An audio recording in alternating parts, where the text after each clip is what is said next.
What if the wisest man who ever lived was also history's greatest fool? The story you're about to hear will challenge everything you thought you knew about King Solomon. This man was given divine wisdom straight from God, unimaginable wealth and authority over both humans and, some say, even demons. But what happened? How did a king blessed with supernatural insight end up building altars to false gods? How did the man who constructed the most magnificent temple in history lose God's favor and fracture his kingdom beyond repair? The story of Solomon isn't just about success. It's about how the most brilliant mind can be clouded by compromise. It's about how small decisions can lead to catastrophic consequences. Solomon's ring commanded spirits. His wealth surpassed all kings before him. His wisdom drew royalty from distant lands. And yet, he failed. This isn't just ancient history. This is a warning, because the same forces that took down the wisest king are still at work today. And the question is, are we any different? The story of Solomon begins not with glory, but with scandal. Picture this. King David, the mighty warrior king of Israel, standing on his palace rooftop one evening. The air is cool, the stars are bright, and then he sees her, Bathsheba, bathing on a nearby rooftop. Beautiful, captivating, but there's a problem. She's married to Uriah the Hittite, one of David's loyal soldiers, fighting on the battlefield. Does David turn away? No. He sends for her. And in one night of passion, he sets in motion a tragedy that will echo for generations. When Bathsheba becomes pregnant, David panics. He calls Uriah back from battle, hoping he'll sleep with his wife and believe the child is his. But Uriah refuses to enjoy the comfort of his home while his fellow soldiers remain on the battlefield. So David, the man after God's own heart, resorts to murder. He sends Uriah back to war with sealed orders for the commander. Put Uriah at the front where the fighting is fiercest, then withdraw from him so he will be struck down and die. The plan works. Uriah dies. David takes Bathsheba as his wife, but God is watching. The prophet Nathan confronts David with a parable about a rich man who steals a poor man's only lamb. When David angrily declares the man deserves to die, Nathan points his finger and declares, "You are that man." As punishment, the child conceived in adultery dies. David and Bathsheba mourn deeply, but then she conceives again. This time, the child lives. They name him Solomon, Peaceful One. This child, born from scandal, adultery, and murder, would become Israel's greatest king. But the seeds of compromise were already planted in his story. Solomon wasn't David's firstborn. He wasn't even close to the throne by natural succession. His older brothers, Amnon, Absalom, and Adoniah, all had stronger claims. But one by one, they fell. Amnon was killed after raping his half-sister. Absalom died, leading a rebellion against his father. And Adonijah, his fate would soon be sealed by Solomon himself. As David lay dying, Adonijah declared himself king prematurely. But Nathan the prophet and Bathsheba moved quickly, reminding David of his promise to make Solomon king. David responded immediately, having Solomon anointed and placed on the royal mule, a clear public declaration of succession. When Solomon took the throne, he faced immediate threats. His older brother Adonijah, though initially pardoned, made a subtle power play by requesting to marry Abishag, the young woman who had cared for David in his final days. Solomon recognized this as a claim to the throne and had Adonijah executed. Next was Joab, David's military commander, who had supported Adonijah's rebellion. Despite fleeing to the altar for sanctuary, Joab was executed on Solomon's orders. Then Shimei, who had once cursed David, was confined to Jerusalem with the warning that leaving the city would mean death. When he eventually broke this condition, Solomon had him killed too. The wise king began his reign with blood on his hands. He secured his throne through strategic elimination of threats. Effective, but hardly the peaceful beginning his name suggested. And yet, God's plan was unfolding. Despite this bloody start, something extraordinary was about to happen. A divine encounter that would transform this young king into a legend. The night was still in Gibeon.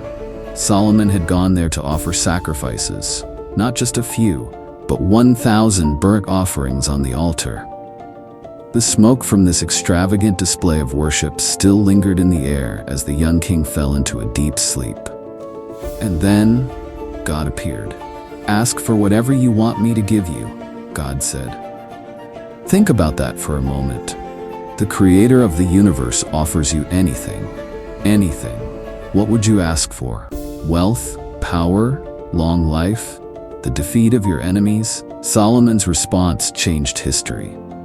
"I am only a little child and do not know how to carry out my duties. So give your servant a discerning heart to govern your people and to distinguish between right and wrong." He didn't ask for riches. He didn't ask for fame. He asked for wisdom. God was pleased. "Since you have asked for this, and not for long life or wealth for yourself, nor for the death of your enemies, I will give you a wise and discerning heart, so that there will never have been anyone like you, nor will there ever be." But that wasn't all.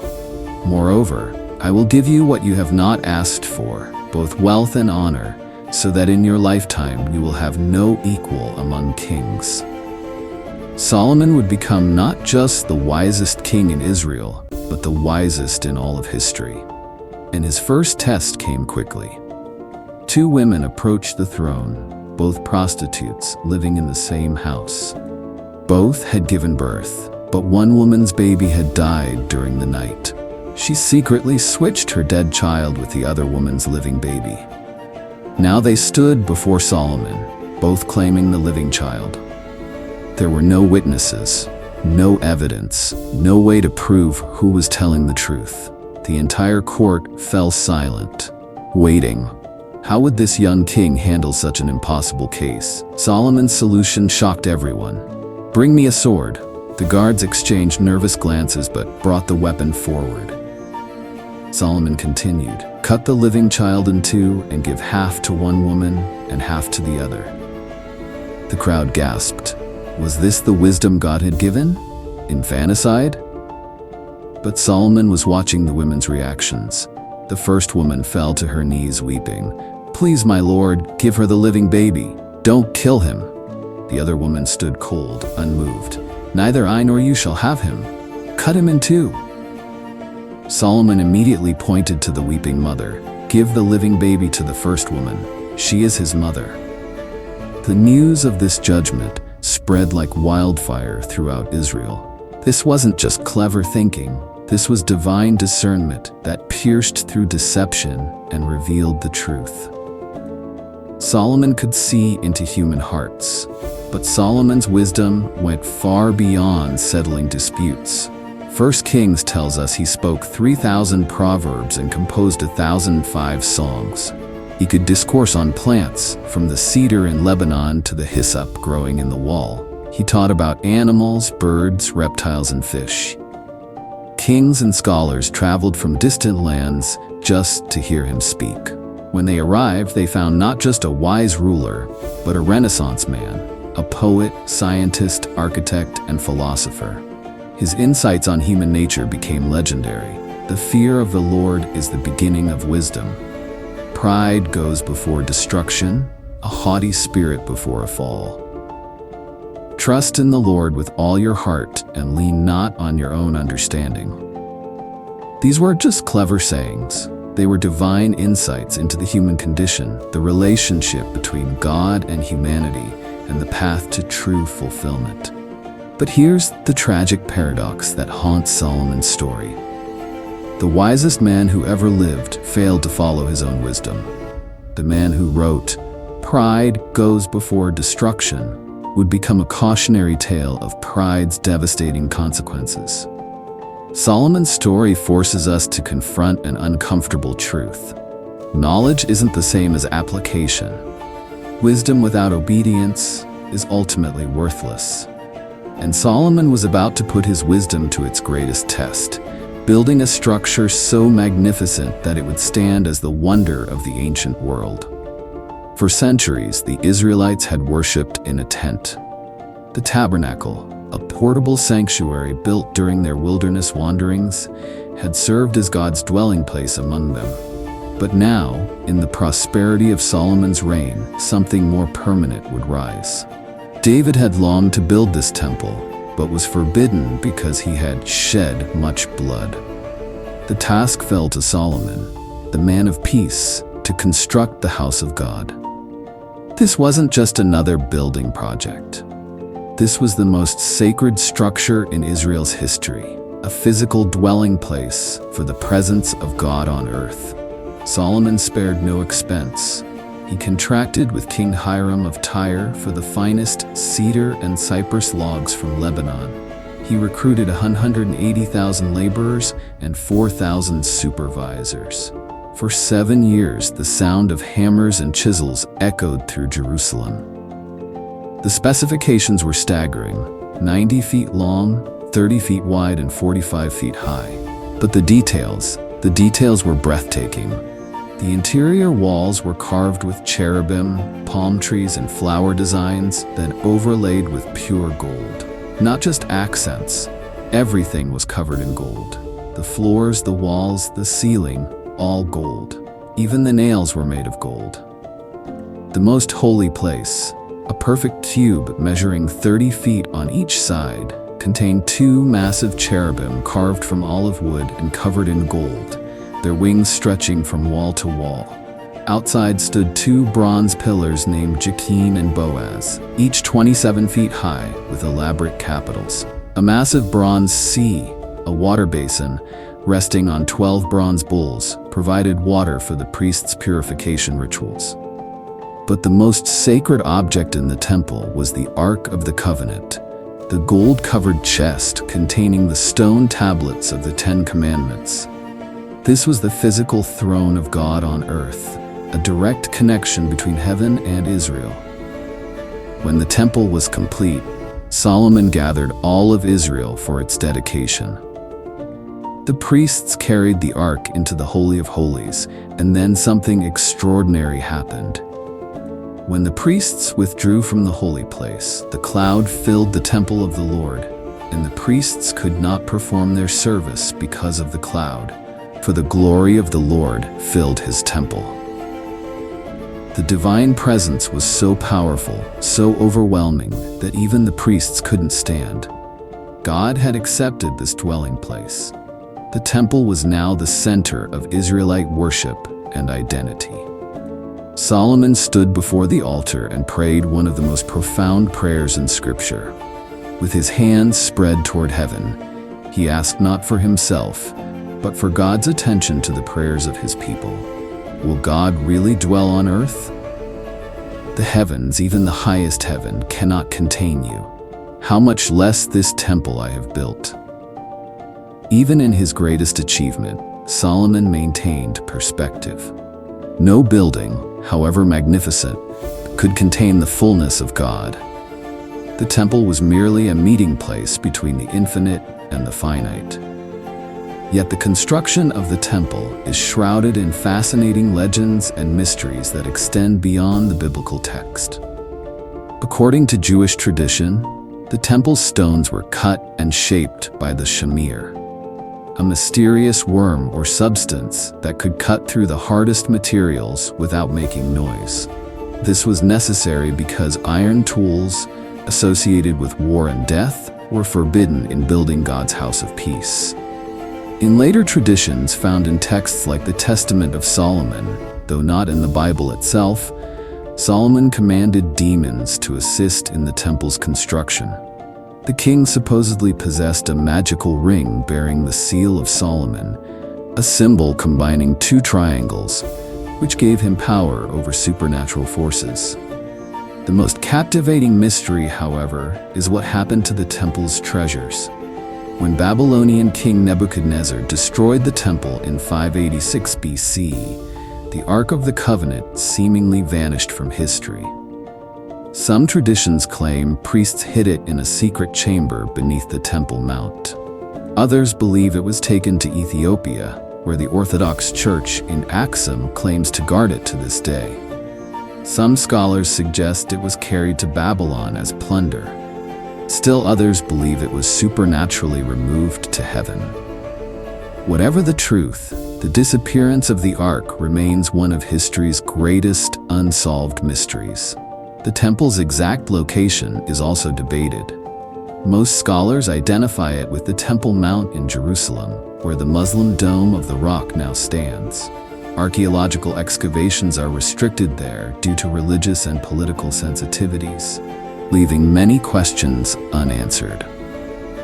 Some researchers believe tunnels beneath Jerusalem might still contain remnants or treasures from Solomon's temple, though no such discoveries have been conclusively verified. What we do know is that Solomon's temple stood as the heart of Jewish worship for approximately 400 years until its destruction. It was more than architecture. It was the physical embodiment of Israel's covenant with God, the meeting place between heaven and earth. And yet, the man who built this magnificent house for God would soon build altars to false deities. The great irony of Solomon's life was beginning to unfold. Solomon transformed Israel from a regional power into an empire, not through conquest, but through unprecedented peace and prosperity. Where his father David had been a warrior, Solomon was a diplomat and businessman. He established alliances through strategic marriages, trade agreements, and cultural exchange, making Israel the hub of international commerce in the region. The numbers are staggering. Every year, Solomon received 666 talents of gold, approximately 25 tons, not counting income from merchants, traders, and tribute from vassal kings.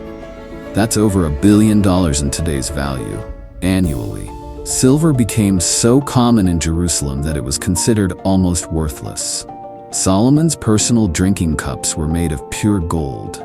Using silver would have been beneath his dignity. His throne was a masterpiece of craftsmanship, made of ivory and overlaid with gold, flanked by 12 golden lions on the 6 steps leading up to it. No other king had anything like it. Solomon's navy, built with help from the seafaring Phoenicians, sailed to distant lands, returning with gold, silver, ivory, apes, and peacocks. His merchant caravans connected Egypt to Mesopotamia, with Israel controlling the lucrative trade routes between these ancient superpowers. The Queen of Sheba's visit epitomized this golden age. Having heard of Solomon's wisdom and wealth, she traveled over 1,000 miles with a massive caravan bearing spices, gold, and precious stones to test him with difficult questions. What she found exceeded even the extraordinary rumors. The report I heard in my own country about your achievements and your wisdom is true, but I did not believe these things until I came and saw with my own eyes. Indeed, not even half was told me. In wisdom and wealth, you have far exceeded the report I heard. This wasn't just flattery. The biblical account says King Solomon gave the Queen of Sheba all she desired and asked for. Then she left and returned with her retinue to her own country. Her visit sparked legends that persist to this day. Ethiopian tradition claims she bore Solomon a son named Menelik, who later returned to Jerusalem and brought the Ark of the Covenant back to Ethiopia, founding the Solomonic dynasty that ruled until Haile Selassie in the 20th century. Islamic sources call her Bilqis and describe how Solomon demonstrated his power by magically transporting her throne and testing her with a glass floor she mistook for water. While these colorful details aren't found in the biblical account, they demonstrate how Solomon's reputation for unparalleled wisdom and wealth transcended cultures and centuries. Daily life in Solomon's Jerusalem reflected this prosperity. The Bible describes it as a time when people ate, drank, and were happy, when everyone lived in safety, each man under his own vine and fig tree. This wasn't just royal luxury. Average citizens enjoyed a standard of living unprecedented in Israel's history. Solomon's building projects extended beyond the temple.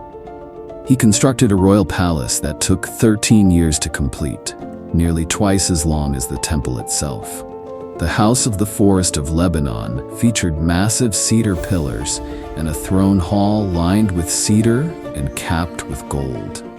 He built fortified cities throughout the kingdom, including Hazor, Megiddo, and Gezer. Archaeological excavations at these sites have revealed impressive structures from this period. He established chariot cities to house his fleet of 1,400 chariots and 12,000 horses. To manage this expanding empire, Solomon divided the kingdom into 12 administrative districts, each required to provide supplies for the royal household for 1 month each year. This system ensured a steady flow of provisions to the capital while distributing the burden across the nation. But beneath this dazzling surface, problems were brewing. To support his massive building projects and lavish lifestyle, Solomon imposed heavy taxes and forced labor on his people. The biblical account mentions 30,000 men sent to Lebanon in shifts, 70,000 carriers, and 80,000 stonecutters working in the hills, not to mention 3,300 supervisors. Many of these laborers were drawn from the non-Israelite populations within the kingdom, but as the demands grew, Israelites themselves were pressed into service. This created simmering resentment that would boil over after Solomon's death. More concerning was Solomon's expanding harem. The biblical account states he had 700 wives of royal birth and 300 concubines. This wasn't just about desire. These marriages were political, sealing alliances with surrounding nations: Egypt, Moab, Edom, Sidon, and the Hittites. Each woman brought not just herself, but her culture, customs, and religion into the palace. Solomon's court became a multicultural melting pot, interesting and diverse, but dangerous for Israel's spiritual identity. God had specifically warned against intermarriage with these nations. You must not intermarry with them, because they will surely turn your hearts after their gods. Initially, Solomon maintained his devotion to God while accommodating his wives' religious practices. But accommodation gradually became participation. Small compromises led to greater ones. The wisdom that had built an empire was being undermined by the very success it had created. Solomon stood at the pinnacle of achievement, but the foundation was beginning to crack. The man who had prayed so eloquently at the temple's dedication was about to make decisions that would undo everything he had built. While the Bible doesn't mention Solomon possessing magical powers, legends from Jewish, Christian, and Islamic traditions tell a very different story of a king whose authority extended beyond the natural world into the realm of spirits and demons. The most famous of these legends centers around an object known as the Seal of Solomon, a ring said to give its wearer power over supernatural forces. According to texts like the Testament of Solomon, written centuries after Solomon's time, the ring was given to Solomon by the archangel Michael himself. It reportedly bore a special symbol, often depicted as the Star of David or a pentagram, that granted authority over demons. With this ring, Solomon allegedly compelled demons to help build the temple, extracting their knowledge and forcing them into servitude. The biblical account mentions no supernatural labor force, attributing the construction solely to human workers from Israel and Tyre. But these legends persisted and grew over time.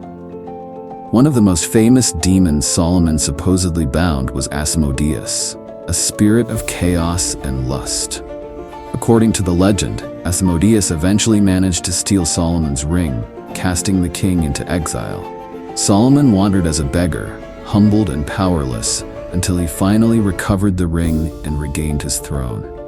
Is there any truth to these stories? Almost certainly not in a literal sense. They emerged long after Solomon's death, blending Jewish mysticism with Greek magical traditions and early Christian demonology. However, These legends speak to something true about how ancient people viewed Solomon, as a man whose wisdom gave him an almost supernatural understanding of the world's hidden forces. His comprehension of nature, human psychology, and divine law seemed so far beyond normal human capacity that it was easy to imagine him commanding spirits.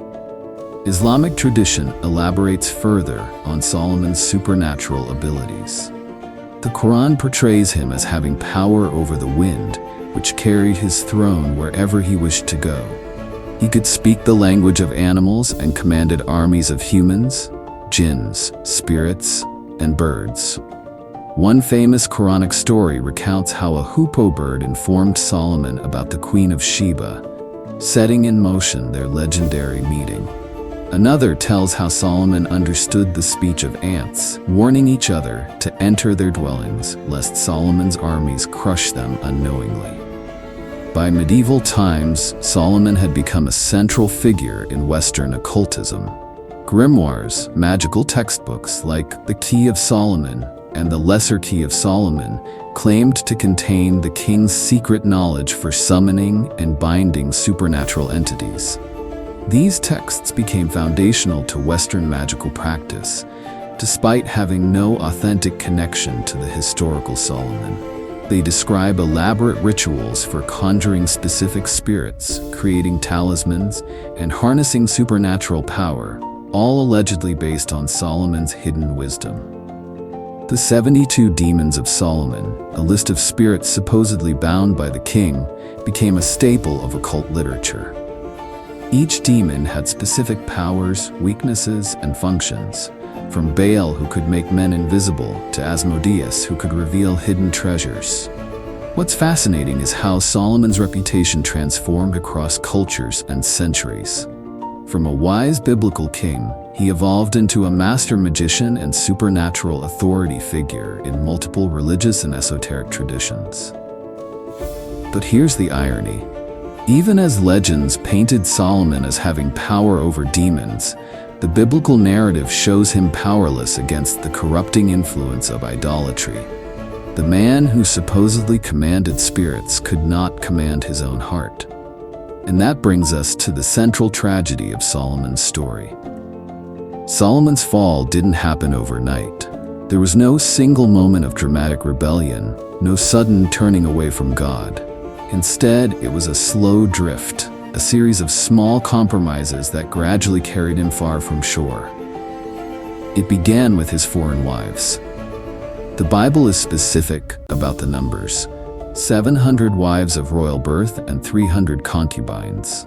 Many of these marriages were diplomatic alliances, common practice in the ancient world. His first and most prestigious wife was Pharaoh's daughter, sealing a powerful Egyptian connection. Initially, Solomon may have seen these marriages as purely political, a way to secure peace and prosperity for Israel. But each woman brought her cultural and religious practices into the royal household. 1 Kings 11 tells us, as Solomon grew old, his wives turned his heart after other gods, and his heart was not fully devoted to the Lord his God, as the heart of David his father had been. Notice the progression. Solomon grew old. This wasn't the passion of youth, but the compromises of a man who should have known better. His wives turned his heart, suggesting a gradual influence, not a sudden change. And his heart was not fully devoted, indicating a divided loyalty rather than complete abandonment. What did this look like in practice? Solomon began to accommodate his wives' religious practices. He built high places, altars on hills or elevated areas for their gods: Chemosh, the detestable god of Moab; Molech, the horrific deity of Ammon, whose worship involved child sacrifice; Ashtoreth, the goddess of the Sidonians associated with fertility and sexuality. At first, these might have been constructed merely to please his wives. Perhaps Solomon still worshipped Yahweh exclusively himself, but over time, the lines blurred. 1 Kings 11:5 states plainly that Solomon followed Ashtoreth and Molech. Can you imagine the cognitive dissonance? The man who built the temple, now bowing before idols. The king who prayed so eloquently to Yahweh, now participating in pagan rituals. The author of Proverbs, with its warnings against adultery and foreign women, now surrounded by 1,000 of them. This wasn't just personal apostasy. It was national leadership failing at the highest level. Solomon's actions legitimized idolatry in Israel, undermining the very foundation of their covenant with God. The high places he built on the hill east of Jerusalem would remain for centuries, a lasting monument to his failure. What makes this fall so tragic is that Solomon had been explicitly warned. God had appeared to him twice. First at Gibeon when granting wisdom, and again after the temple's dedication. On the second occasion, God had given a clear condition. If you walk before me faithfully as David your father did, and do all I command, I will establish your royal throne over Israel forever. But if you or your descendants turn away from me and do not observe the commands and decrees I have given you, and go off to serve other gods, then I will cut off Israel from the land I have given them. Solomon couldn't claim ignorance. He'd been given direct divine instruction, yet he chose to ignore it. Why? What causes a wise man to act so foolishly?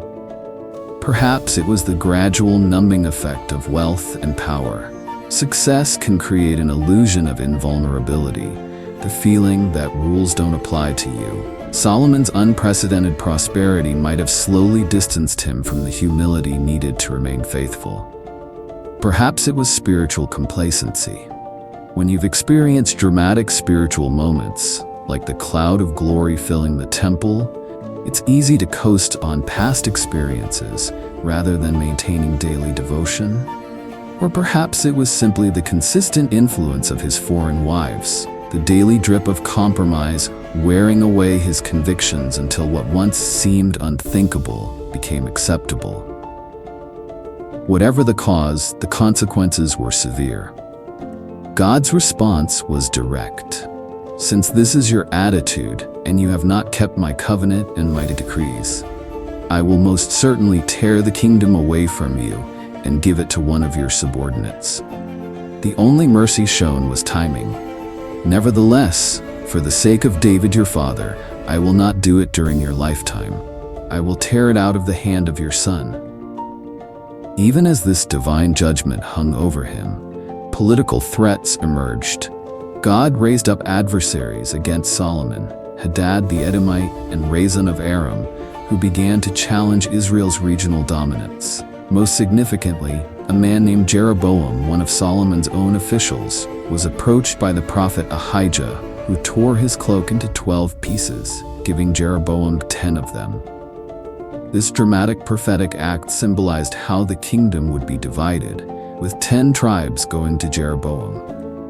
When Solomon learned of this, he tried to kill Jeroboam, who fled to Egypt until Solomon's death. The seeds of the kingdom's division were sown. The final years of Solomon's reign present a sharp contrast to its glorious beginning. Where once foreign rulers had come bearing gifts and seeking wisdom, now enemies gathered at the borders. Where peace and prosperity had flourished, now tensions grew both within and without. The golden sheen had tarnished. Did Solomon recognize his error? Did he repent before his death? The Bible doesn't explicitly say, but there are hints in the book of Ecclesiastes, traditionally attributed to Solomon. This profound reflection on life's meaning contains the laments of one who had experienced everything but found it empty. I denied myself nothing my eyes desired. I refused my heart no pleasure. Yet when I surveyed all that my hands had done and what I had toiled to achieve, everything was meaningless, a chasing after the wind. The book concludes with wisdom that perhaps represents Solomon's final insight after a life of both triumph and failure. Fear God and keep his commandments, for this is the duty of all mankind. For God will bring every deed into judgment, including every hidden thing, whether it is good or evil. After 40 years on the throne, Solomon died and was buried in the city of David. The greatest king of Israel left behind unparalleled achievements, the temple, a prosperous kingdom, and literary wisdom that would guide generations. But he also left a fractured foundation that would crumble almost immediately after his death. His son Rehoboam would face the consequences of his father's spiritual failures and administrative excesses. Within days of taking the throne, the kingdom would split in two, never to be reunited. Solomon's story is the ultimate cautionary tale, proof that wisdom without obedience leads to folly, that knowledge without faithfulness ends in disaster. He knew the right path, but chose not to walk it. And that's the question we all must face. Is it enough to know wisdom, or must we live it? What can a king who lived 3,000 years ago possibly teach us today? As it turns out, everything, because human nature hasn't changed. The same forces that brought down Solomon are still at work in our lives, our leaders, and our society. His story isn't just ancient history, it's a mirror reflecting our own struggles. First, Solomon teaches us about the danger of gradual compromise. His downfall didn't come through a single catastrophic decision, but through a series of small steps away from his core values. Each compromise made the next one easier, until he found himself far from where he started. How many of us have experienced this? The small ethical compromises at work that eventually lead to major violations. The harmless flirtations that destroy marriages, the occasional indulgences that become addictions. Solomon would warn us, pay attention to the small decisions, they set the direction of your life. Second, his story reveals the emptiness of success without spiritual grounding. Solomon had it all: wealth, women, wisdom, worldwide acclaim. Yet Ecclesiastes records his conclusion: meaningless, meaningless. Everything is meaningless. Material success alone cannot satisfy the human heart. In our achievement-obsessed culture, with its endless pursuit of more money, more followers, more status, Solomon's voice calls out across the centuries. I've been there. I had it all. It wasn't enough. Third, Solomon exposes the danger of compartmentalized faith. He could build the temple, write spiritual wisdom, and worship false gods, somehow maintaining the cognitive dissonance between these contradictory actions. We see this today in leaders who profess faith publicly while behaving unethically privately, in corporations that champion values in marketing but violate them in practice, and in our own lives when our Sunday beliefs don't affect our Monday actions. Solomon reminds us that authentic faith isn't a compartment of life, it's the foundation that shapes everything else. Fourth, his reign demonstrates how leadership affects entire communities. Solomon's spiritual compromise didn't just harm him personally, it altered Israel's trajectory for generations. The high places he built for foreign gods remained for centuries, continuing to draw people away from true worship long after his death. Leaders today, whether in government, business, churches, or families, must recognize that their personal choices create ripple effects far beyond themselves. The stakes of integrity are always higher than they appear. Fifth, Solomon shows us the insufficiency of knowledge without application. He wrote wisdom literature that still guides millions, yet failed to follow his own insights. Knowing the right path isn't enough, we must walk it. In our information-saturated age, we can easily confuse knowledge with wisdom. We can read books, listen to podcasts, and attend seminars without ever changing our behavior. Solomon stands as a warning that information without implementation leads to greater, not lesser, accountability. Finally, and perhaps most hopefully, Solomon's story speaks to the possibility of redemption even after failure. While the Bible doesn't explicitly describe Solomon's repentance, many scholars believe Ecclesiastes represents his end-of-life reflection, a return to the wisdom he had temporarily abandoned. If this interpretation is correct, Solomon's final message wasn't one of despair, but of hard-won insight. Fear God and keep His commandments, for this is the duty of all mankind. After experiencing everything life could offer, pleasures, achievements, knowledge, power, Solomon concluded that a right relationship with God was what truly mattered. This suggests that even after significant moral failure, return is possible. Wisdom can be reclaimed. Lessons can be learned from our worst mistakes. Solomon's temple is long gone. His palace has crumbled to dust. His vast wealth has disappeared into history. But his wisdom, captured in Scripture and reflected in his complex life story, continues to speak. As we navigate our own lives, we face the same fundamental choice Solomon faced. Will we apply the wisdom we know or merely possess it? Will we maintain integrity when success comes or be corrupted by it? Will we keep our hearts focused on what truly matters or be distracted by temporary pleasures?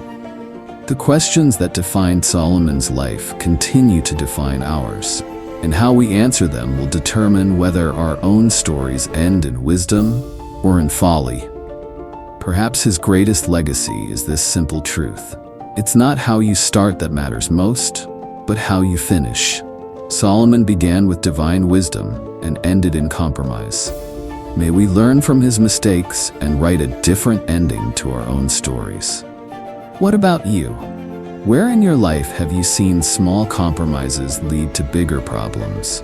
Are there areas where you know what's right but struggle to do it? What would it look like for you to apply Solomon's hard-earned wisdom in your own journey? The wisest king who ever lived would tell us, "Don't just admire wisdom, live it."